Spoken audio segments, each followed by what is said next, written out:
125 Gajula Ramaram 125 Gajula Ramaram division Kamalamma colony welfare association ఆధ్వర్యంలో Quthbullapur hat trick MLA K P Vivekanand కి సన్మాన సభ నిర్వహించారు. ఈ సందర్భంగా BRS party whip MLA K P Vivekanand మాట్లాడుతూ ఎన్నికల్లో ప్రజలకు ఇచ్చిన వాగ్దానం నెరవేర్చడమే కాదు, నియోజకవర్గం అభివృద్ధే తన ధ్యేయమని అన్నారు. ఎన్నికల సమయంలో నాయకులు వచ్చి వాగ్దానాలు చేస్తూనే ఉంటారని మొదట్లో అనుకున్నాం, కానీ తన మాటల్లోనే కాదు చేతల్లో సంక్షేమాన్ని చూపి కాలనీని ఎంతో అభివృద్ధి చేసిన విజయనరీ లీడర్ మన ఎమ్మెల్యే అన్నారు.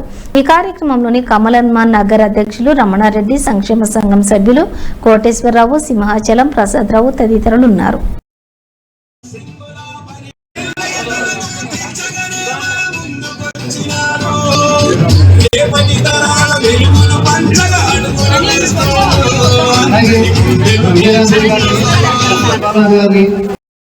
సార్ సార్ వెనకకి లేరు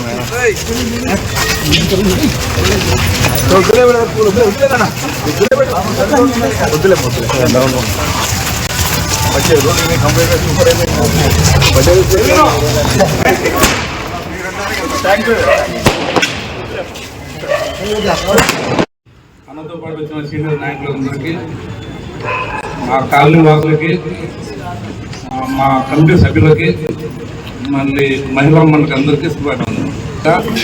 మహిళలకు అందరికీ ప్రపంచ మహిళా దినోత్సవ శుభాకాంక్షలు. మనం కమిటీ కూడా ఏర్పాటు చేయబడింది. 2019 నుంచి మనకి ఇక్కడ ఏది కూడా లేదు,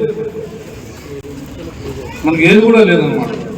అప్పటి నుంచి మనం అన్న చుట్టూ మనం తిరగడము మొదలుపెట్టాము.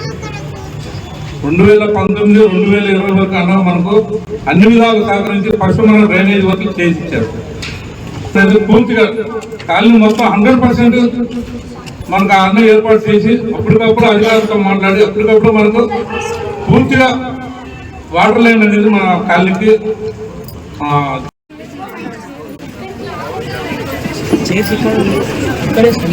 రోజు ఈ కార్యక్రమం యొక్క విశిష్టత మీకు తెలిసింది. ఎందుకంటే మన ఎమ్మెల్యే గారికి సన్మాన కార్యక్రమం ఏర్పాటు చేసింది. కావున ఈ కార్యక్రమానికి ఇంత పెద్దన మహిళా సోదరులు ఆదరేందుకు చాలా సంతోషిస్తున్నాము. వారికి ఈ మహిళా శుభాకాంక్షలు మరియు ధన్యవాదాలు తెలుపుకుంటున్నాము. అత్యంత ప్రాధాన్యత చేసి హ్యాట్రిక్ సాధించిన ఎమ్మెల్యే గారు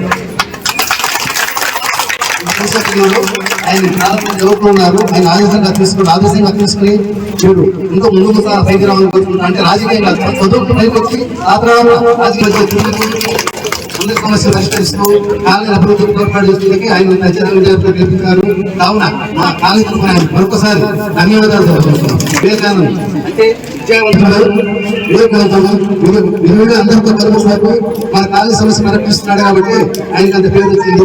వాళ్ళ తల్లి గారి నుంచి వచ్చిన సాంప్రదాయాన్ని ఆయన పాటిస్తూ ప్రజల అభివృద్ధి కొరకు, మరో కాలనీ అభివృద్ధి కొరకు మాట్లాడుతూ ఎల్లవేళ ప్రజలకు మరో వరకు మన ప్రజల యొక్క సమస్య పరిష్కరిస్తూ